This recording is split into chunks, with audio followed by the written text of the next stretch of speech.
그 길로 문 밖에 나갔다. 그러나 서울 안에는 아는 사람이라고는 한 명도 없었다. 이럴 때 쓰는 사자성어 있어요. 너무 글 공부만 해서 아는 사람이 하나도 없어.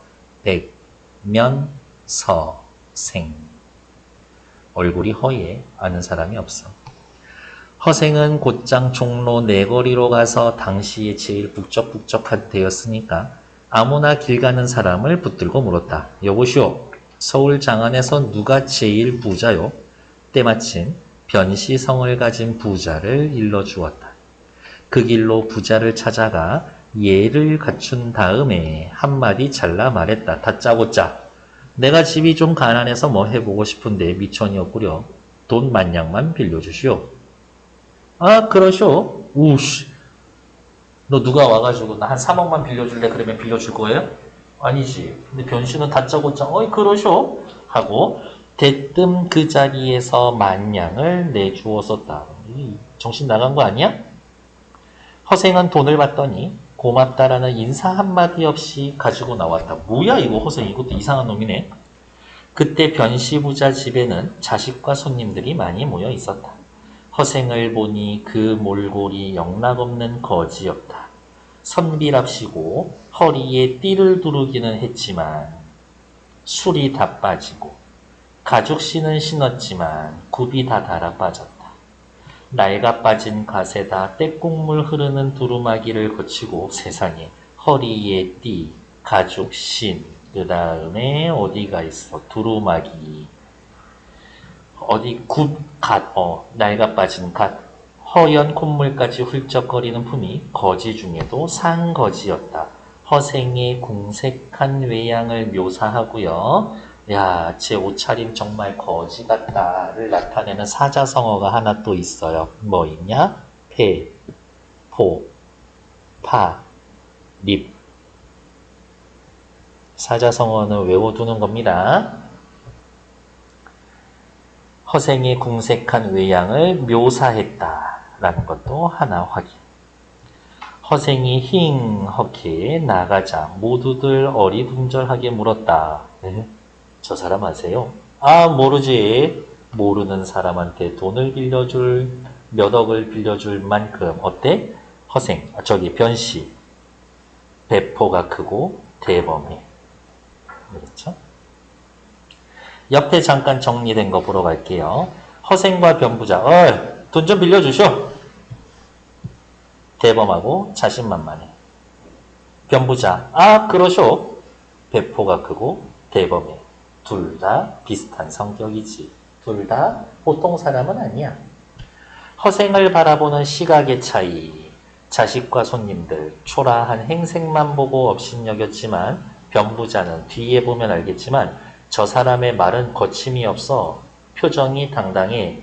보통 사람 아니야. 비범한 사람이지. 저 사람이 하는 일이 하찮은 일이 아닐 거야. 그래서 묻지도 않고 빌려줬어. 어차피 빌려줄 건데 뭐하러 물어봐. 이러면서. 다음 페이지. 아니 그렇다면 누군지도 알지 못하는 사람한테 선뜻 만냥을 내주셨단 말입니까? 이름 석자도 묻지 않고? 변부자는 천연덕스럽게 말했다. 그건 자네가 나설 일이 아닐세.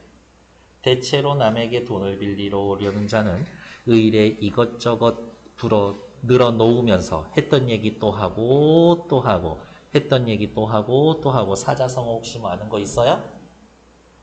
중, 언, 부, 언. 중, 부가 거듭이야 거듭. 했던 얘기 또 하고 또 하고. 자기 뜻이 크고 넓다고 과장해서 말을 하기 마련이지. 어떻게? 남 속여 먹으려고 자기 뜻이 넓고 크다고 과장하기를 마련이다. 요럴 때 쓰는 또 사자성어 있죠. 뭐 있어요? 달콤한 말로 남을 속이려고 합니다. 교, 언, 영, 색. 약속을 꼭 지키겠다니 어쩌나니. 비굴한 얼굴로 중언부언 하면서 말이야. 그런데 저 사람은 다른 사람하고 달라. 저 사람 대체로 남에게 돈을 빌리러 오는 사람. 세모 요렇게 둘이 저 사람하고 대체로 돈을 빌리러 오는 사람 달라. 대조. 옷과 신발은 비록 허술하지만 말이 간단하고 1. 눈망울이 또록또록하고 2. 얼굴에는 부끄럽거나 비겁한 구석이 없어 3. 내가 봤었을 땐 재물 같은 건 없어도 스스로 만족하고 사는 사람이야. 4. 분명 그 사람이 하고 싶어 하는 일이 째째한 일은 아닐 것이다. 5. 그래서 한번 시험해 보려는 것이다. 6. 그래서 안 줄 거라면 모르지만 이왕 줄 바에야 이름을 알면 뭐 하겠나. 1, 2, 3, 4, 5, 6은 뭐예요? 이름도 묻지 않고 돈을 빌려준 이유가 되겠지.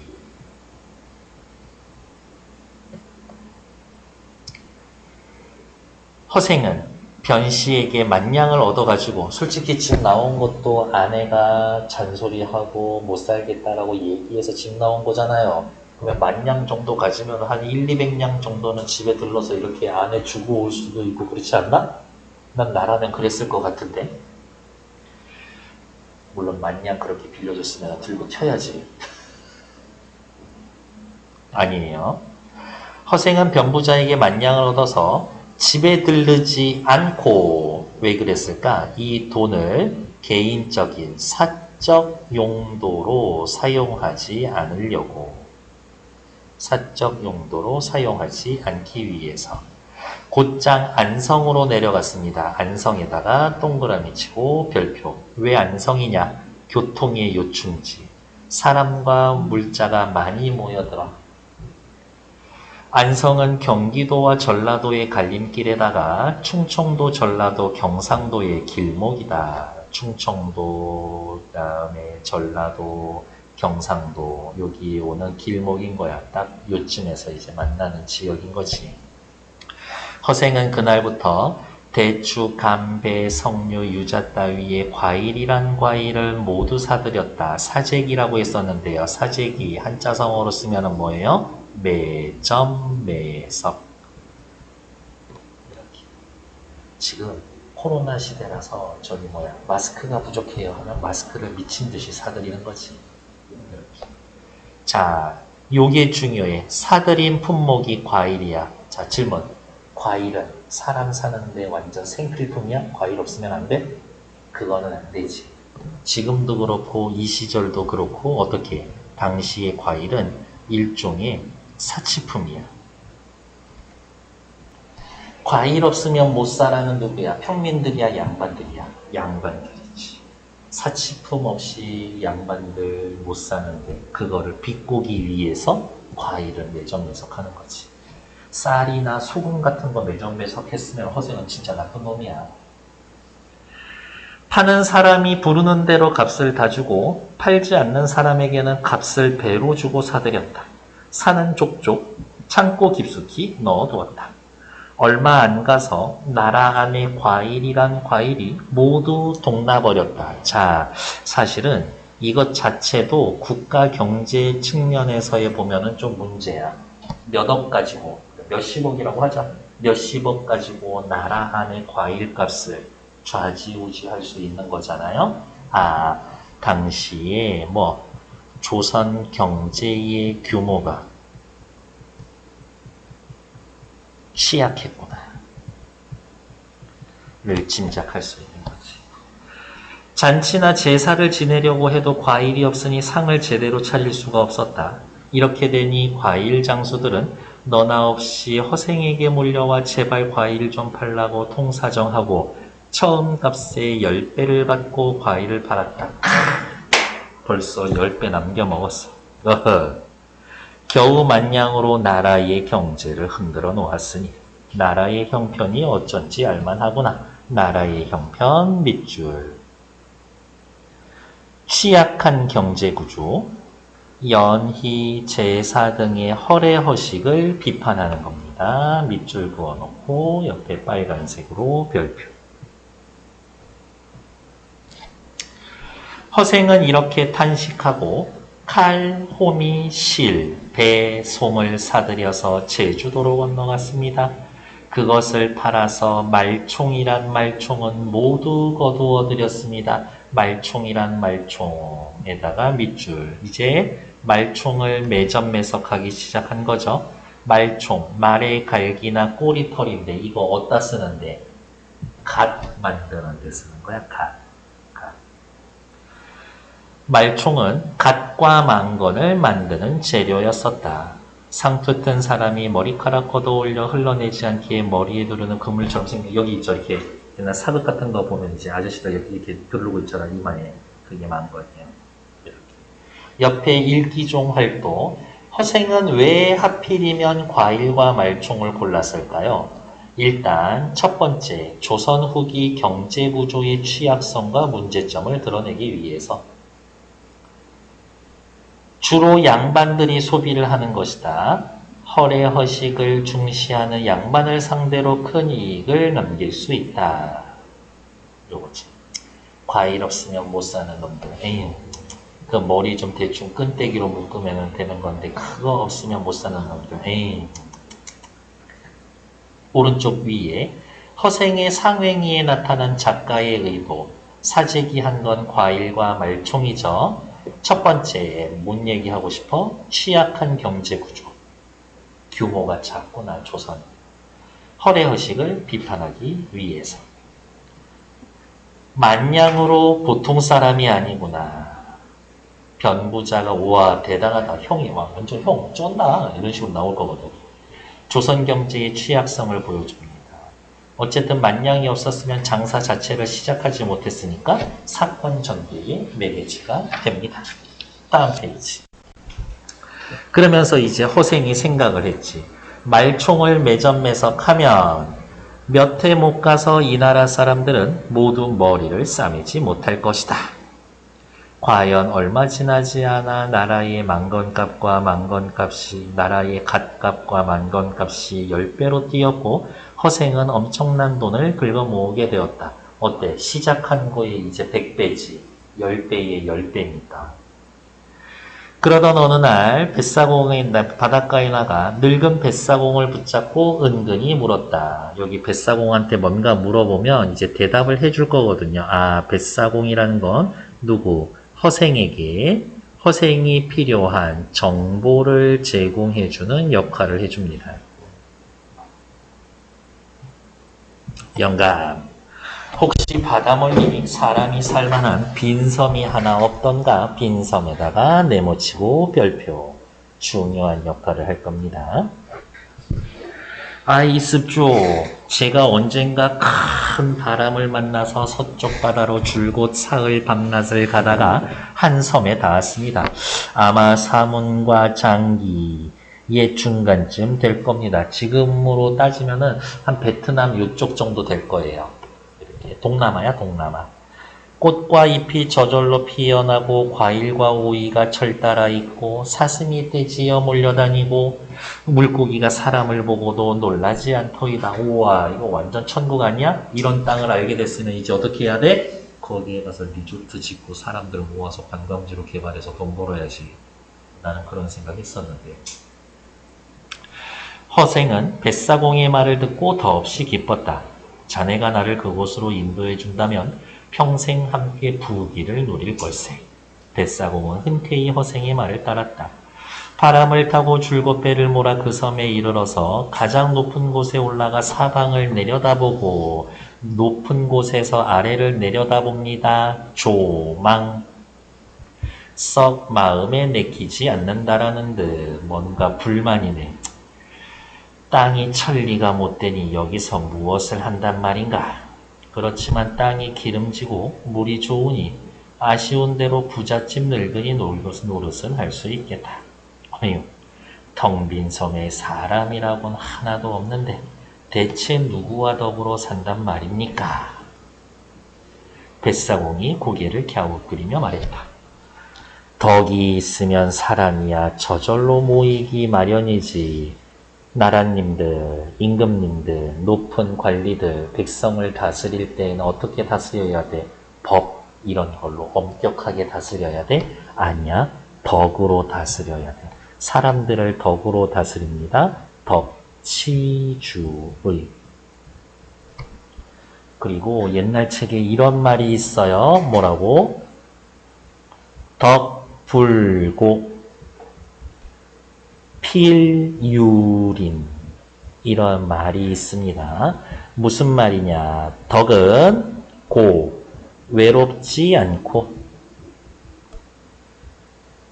필유린, 필, 반드시 있다, 린, 이웃, 반드시 이웃이 있다 라는 말이 있어요. 덕치주의, 덕불고, 필유린, 이웃 린자야. 이거 들어간 이 린자 들어간 이웃 린자거든. 혹시 뭐 들어간 단어들 본 적 있어요? 주변에 보면은 이런 공원 있잖아. 근린공원. 본 적 있어요? 요 린자가 이거야. 근처에 있는 공원. 사람들 주거지 근처 공원. 그런 뜻입니다. 이웃 린자야. 가까울 근, 이웃 린. 됐을까? 알면은 좀 폼나는 단어 아니냐? 이때 전라도 변산에는 떼도둑이 1000명씩 우글거리고 있었다. 떼도둑 1000명씩. 일단 밑줄. 나라에서 각 지방의 군사를 뽑아 도둑을 잡으려고 애썼지만 나라에서는 속수무책이었다. 도둑들도 군사들이 진을 치고 있으니 깊은 산속에 틀어박혀 나오지도 못하고 굶어 죽지도 못했다. 이러지도 못하고 저러지도 못합니다. 진, 퇴, 양, 난. 진, 퇴, 유, 곡. 이런 얘기. 자, 여기에 또 왜 밑줄 그었느냐? 바로 요 네 줄을 통해서 알 수 있는 당시 사회적 배경이 있거든요. 이 네 줄을 통해서 알 수 있었던 당시 사회 문화적인 배경. 첫 번째, 백성들이 도둑으로 많이 변해버렸습니다. 왜 그랬을까? 백성들의 삶이 먹고 살기 힘들었으니까. 먹고 살기 힘들어서. 두 번째, 나라에서 아무리 해도 속수무책이었어. 국가의 권력이 어떻게 무능했었다. 도둑잡, 무동이 아니라 무능했었다. 이러한 사회문화적 배경을 알 수가 있는 거지. 됐을까요? 오른쪽 위로 올라올게요. 빈 섬에 드러나 있는 상징적인 의미, 허생의 밑줄, 이상을 실험해 볼 수 있는 공간. 그러면 이제 우리가 해야 할 일은 뭐야?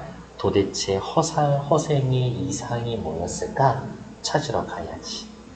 허생의 말에 들어간 가치관, 덕이 있으면 사람이야 저절로 모이지. 덕을 중시하는 유교적 가치관이라고 되어 있지만 저는 조금 더 자세하게 써드렸죠. 뭐라고? 어디 있을까? 여기 덕치주의, 덕불고 필유림, 이 단어를 잘 기억해 두시라 라는 건데. 자, 나라에서도 어떻게 하지 못했었던 이 도적들의 때에 허생이 가서 이야기를 합니다. 도둑들의 산채를 찾았다. 그리고 그 우두머리에게 이야기를 했지. 너희들이 1000명이 1000양을 노략질해서 가주면 한 사람 앞에 얼마냐? 도둑들의 우두머리는 누굴 바보로 하냐는 듯이 눈을 부라리며 아, 그야 한 사람 앞에 한 양이지. 그럼 너희들에게 아내가 있냐? 없어. 논밭은? 야. 논밭이 있고 마누라 있으면 도둑질을 왜 하냐? 지금 도둑질 하는 사람들은 논밭과 마누라가 없다라는 이야기인 거죠. 논밭과 마누라, 이게 엄청 특별하고 엄청 비싸고 평범한 사람들이 못 가질 만한 거야? 아니잖아. 가난을 이기지 못한 사람들이 평범한 양민의 삶을 살지 못하고 도둑이 되었다. 그럼 이 사람들을 도둑으로 내몬 건 누구냐? 당시 사회와 권력자들인 거지. 그렇다면 왜 아내를 얻고 집 짓고 소 사서 농사 지을 궁리를 안 하냐? 그러면 도둑놈이란 더러운 말도 안 듣고 아내와 자식 낳고 사는 재미도 있고 마음대로 돌아다녀도 잡혀갈 걱정이 없을 테니 얼마나 좋냐? 그렇게 잘 먹고 잘 살 수 있는 길을 두고 왜 이렇게 지낸단 말이냐? 그렇게 잘 먹고 잘 살 수 있는 길. 간단하게 줄였으면 뭐라고 할 수 있어요? 평범한 양민의 삶이지. 평범한 백성의 삶. 누구 약 올리냐? 지금 그걸 몰라서 물어. 돈이 없으니까 그렇지. 어머, 이 시절에도 쌀이 없어서가 아니라 돈이 없어서라고 이야기를 했어. 이미 이 시절 화폐 경제가 자리를 잡고 있었구나. 화폐 경제 사회였었구나를 또 추측할 수가 있는 거지. 말 한마디로. 허생이 그제야 껄껄 웃으며 말했다. 참네. 도둑질 한다면서 돈이 없다라는 게 말이 되나? 그렇다면 내가 니들에게 돈 줄게. 내일 바닷가에 나오면 붉은 깃발을 단 배들이 보일 거야. 모두 돈을 가득 실은 배지. 자, 가져가고 싶은 만큼 가져. 이렇게 가버렸다. 도둑들은 모두 허생을 미친놈이라고 했다. 왜요? 그냥 돈 준다라고 하니까. 말이 돼? 안 되지. 그러나 도둑들은 안타깝다. 혹시나 하는 마음에 바닷가 나가봤는데 이게 웬일? 붉은 깃발을 높이 단 배가 여러 채 떠 있고 배 위에 선 허생이 돈 30만 냥을 싣고 기다리고 있는 게 아닌가? 어마어마하네요. 일단 오른쪽 위로 올라갑시다. 일단 넘어가기 전에 여기 미친놈이라고 일단 체크해 놓고요. 위로 올라갈게요. 도둑들의 말에 드러난 사회문화적인 배경. 사람들이 가난을 이기지 못해 평범한 양민의 삶을 살지 못하고 도둑이 되었다. 가난이 극심했다.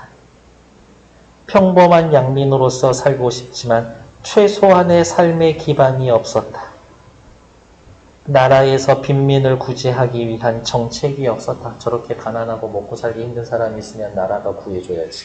근데 나라는 뭐 하고 있는 거야? 아무 일도 안 하고 있죠. 사실은 뭔가 일을 하고 있습니다. 무슨 일 하고 있었을까? 저 청나라 놈들을 쳐야 되니 말아야 되니 입으로만 떠들면서 북벌론 외치고 있었던 거지.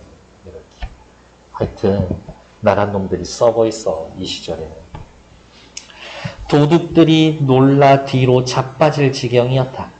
허생은 보통 사람이 아니라 생각하고 보통 사람이 아니다. 이런 걸 또 뭐라고 하냐? 다를 이자를 써서 이인이라고 합니다. 다른 사람, 평범하지 않은 사람. 넙죽넙죽 바닥에 엎드려 절을 했다. 그저 장군님의 분부를 따르겠습니다. 아까는 미친놈이라고 했다가 진짜 이렇게 돈을 주니까 호칭이 장군으로 바뀌지. 자, 니들이 짊어지고 갈 수 있을 만큼 짊어지고 가봐라. 허생의 말이 떨어지기 무섭게 도둑들은 돈자루로 달려들었다.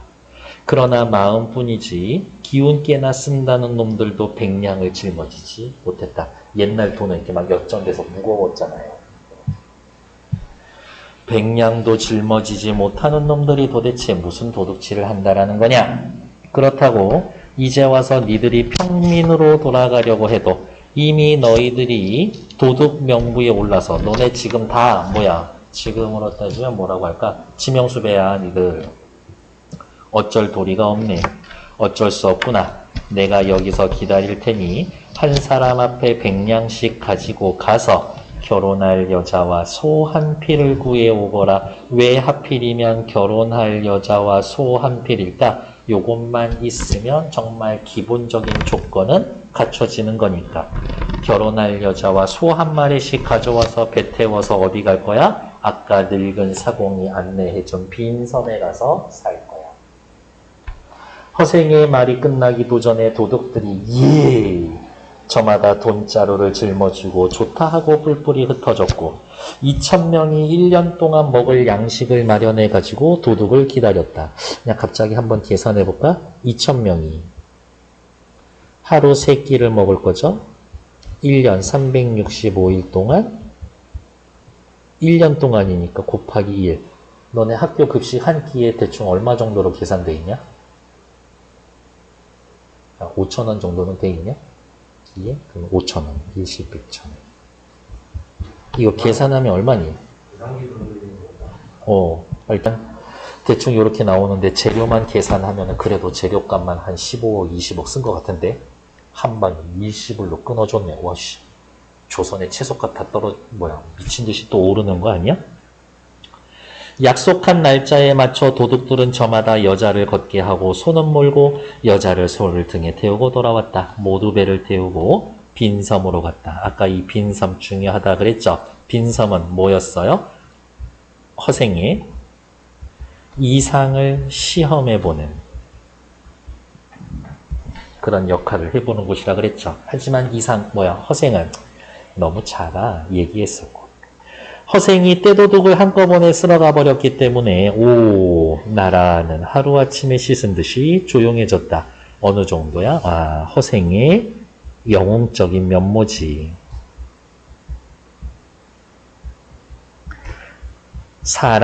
국가가 못하는 일을 사람 하나가 다 해내. 허생과 함께 섬에 들어간 사람들은 저마다 나무를 베고 집을 짓고 대를 엮고 울타리를 세웠다. 빈 섬은 금세 큰 마을이 생겼고 기름진 땅에 논밭을 일구고 씨를 뿌리고 온갖 곡식이 잘 자라서 김을 매지 않아도 한 줄기의 열매가 9 이삭씩 쌓였다. 엄청 농사가 잘 되었다. 해마다 풍년. 도둑질하며 비정상적 생활을 하던 도둑이 섬에서 정상적인 삶을 살아갑니다. 체크. 빈섬은 허생의 이상을 실현하는 공간입니다. 빈섬. 허생의 이상을 실현하는 공간입니다. 다음, 곡식을 거두어서 3년 동안 먹을 양식을 저장하고 3, 4, 32, 한 120억 원어치 정도 되겠죠. 나머지는 배에 싣고 장기도에 가서 팔았어. 허생 지금 뭐 했어? 남의 나라에 가서 쌀 팔았죠. 이거 뭐야? 해외 무역했어. 해외 무역했어. 돈 벌려면 해외랑 거래해야 돼. 장기도는 일본의 영토인데 때마침 흉년이든 참이라 가지고 간 각식을 모두 팔고 은 100만 양, 그냥 100만 양이 아니라 은 100만 양을 벌어가지고 돌아왔다. 이제야 뭘 좀 해본 것 같네. 가슴을 내밀어 숨을 크게 쉬고 섬에 사는 남녀 2,000명 모두 한자리에 모이게 했다. 내가 처음에 너희들과 함께 이 섬에 들어왔었을 땐 먼저 부자가 되게 한 다음에 일단 먹고 살게 한 다음에 그래야 이제 말을 듣게 되는 거겠지. 위에다가 쓸까요? 속담, 관련 속담. 곳간에서 인신난다.